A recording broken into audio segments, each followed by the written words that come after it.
પવિત્ર ગંગાજી અને યમુનાજીની ધારામાં મેં સુંદર મજાનું સ્નાન કર્યું. સ્નાન કર્યાની સાથે સુંદર વૈદિક વસ્ત્રો પરિધાન કરી અને હું આ સ્થાન પર મારા માતા અને પિતાનું પૂજન કરવાને અર્થે અહીં વિદ્યમાન થયો છું. શારીરિક અને માનસિક પવિત્રતા ભગવાનનું ધ્યાન કરવાથી થાય છે. તો સૌપ્રથમ દર્થા પ્રતિપશ્યતે જગતઃ પિતરૌ વંદે પાર્વતી પરમે.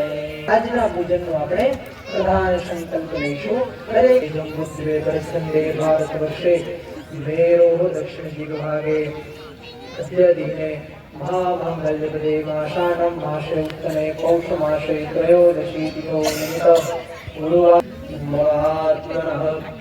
શ્રુતિ પુરાણ પ્રાપ્તિ અર્થ ચતુર્વિધ પુરુષાર્થ પ્રાપ્તિ અર્થમ વિદ્યા બુદ્ધિ બલ તેજ આયુષ્ય આરોગ્ય પ્રાપ્તિ અર્થમ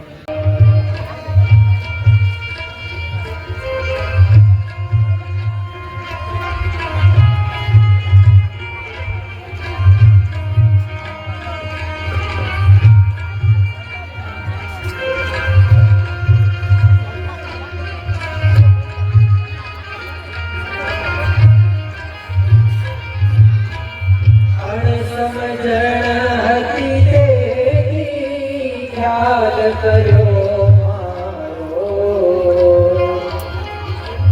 હો તમે જ્યોતિ પ્રથમ ગુરુ તો તમે છો. પ્રથમ ગુરુ તો તમે છો. કાંટા ગેલા ઓ જય જય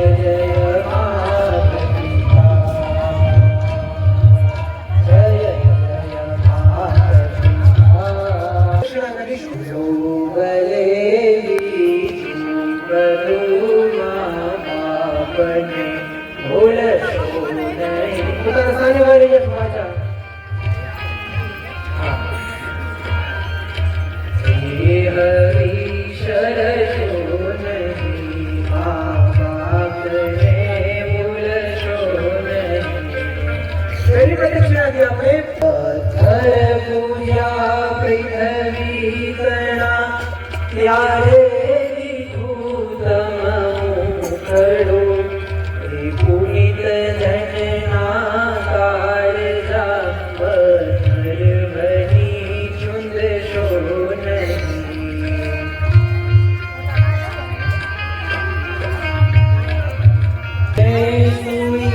પોતે અને સુકે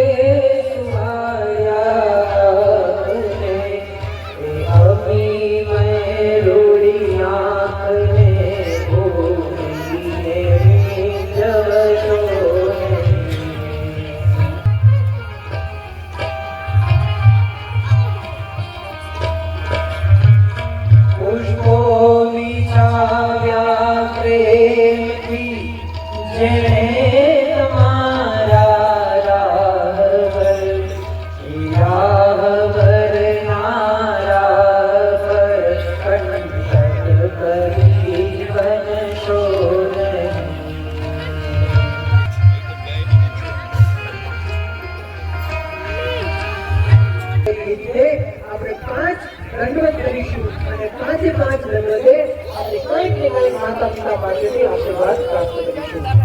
તમને થોડ પૂરા કર્યા બોલના પૂરનારના બોલ બોલવા બોલશો નહીં. અનેક લોકો બેઠીને માતા પિતાએ આ પૃથ્વી પર તમને લાવ્યા.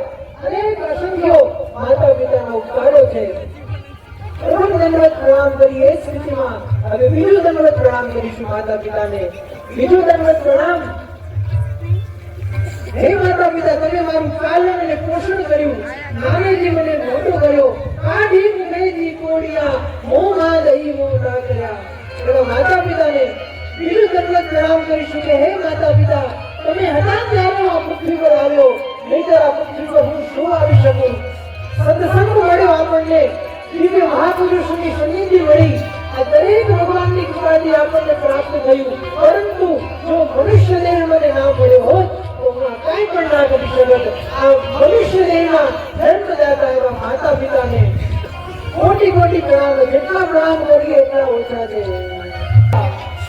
ધર્મને આચરણ શીખવ્યું કે જેથી કરી અને આ તપોવન ધામ જેવા મળે.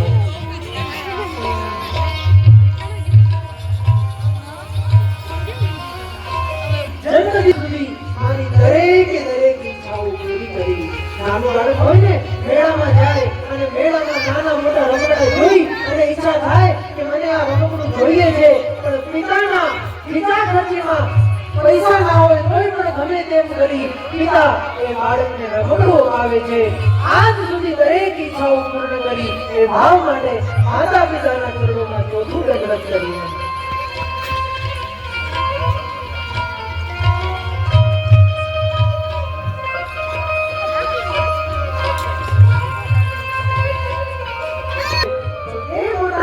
પ્રાપ્તિ એ છે કે આવા સિદ્ધ સ્થાનોમાં, આવી પવિત્ર તપોવન ધામની આ ધરતીમાં મને એક વિદ્યાર્થી તરીકે અહીંયા દાખલ કર્યો.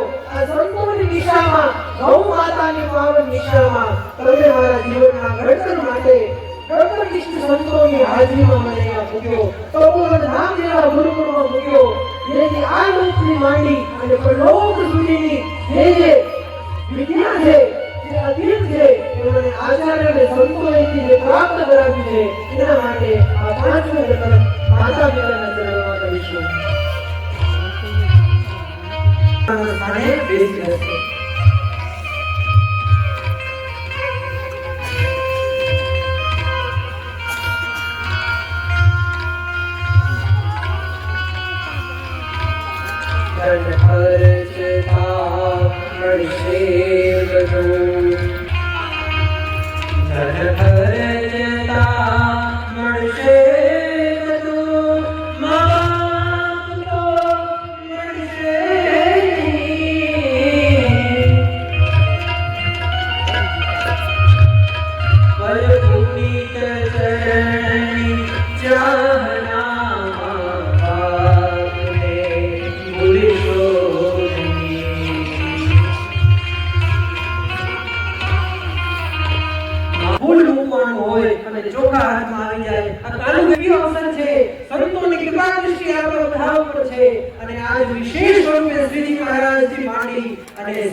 દરેક માતા પિતા પ્રેમથી પોતાના બાળકને તિલક કરી અને બાળકનું અભિવાદન કરશે.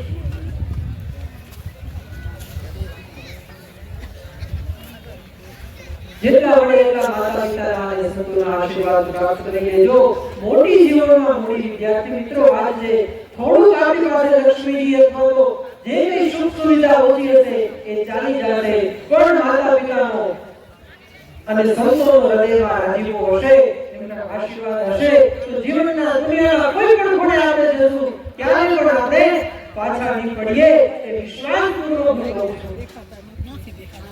પોતાના માતા પિતાને બિરાવશે અને એક કંઠી માતા પિતા પોતાના નાના બાળકને બિરાવશે. ટોટલ 3 કંઠી છે.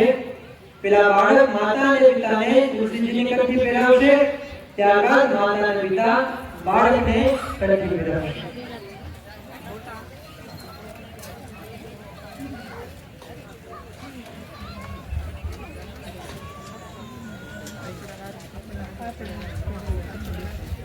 કંઠી પહેરાવ્યા બાદ માતા પિતા, જેમ બાળકે પોતાના માતા પિતાનું મીઠાઈથી મોટું મીઠું કવડા કરાવ્યું, એમ માતા પિતા પણ પોતાના બાળકને મીઠાઈ ખવડાવશે. આવી સુંદર દિવ્ય પળો જ્યારે આ તપોવન ધામની કેળે કંડારિત થાય છે, ત્યારે આ દિવ્ય ભૂમિના પણ આપણને આશીર્વાદ પ્રાપ્ત થાય છે. પવિત્ર મેળાઓ વાડીની આ ભૂમિ અને ગંગાજી યમુનાજીની જ્યાં ધારા વહે છે એવા બીજ ક્ષેત્ર તપોવન ધામની આ ધરતી કે જ્યાંથી ગૌ માતા પણ આપણે વિશેષ આશીર્વાદ આપી રહ્યા છે કારણ કે માતા પિતા તો બાળકનું ઘરે પાલન પોષણ કરે પણ આ ગુરુકુળના વિદ્યાર્થી મિત્રોનું પાલન પોષણ જગદેશ્વરી જગતજનની ગૌ માતા કરી રહ્યા છે આ સંતો કરી રહ્યા આ પૂજન વિધિ બાદ હવે માતા અને પિતા સાથે સાથે બાળક ત્રણેય પોતાના સ્થાને ઊભા થઈ જશે બધા મારી માં મને યાદ આવે મારી માં જન્મદાતા જનની મારી કેમ ભૂલાશે માં દાતા જનની મારી કેમ ભૂલાશે માં નાનો હતો તે લાડ લડાવી મુખે ભોજન દેતી નાના રસોડે જમવા બેસી જાનકી ભરી દેતી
Hare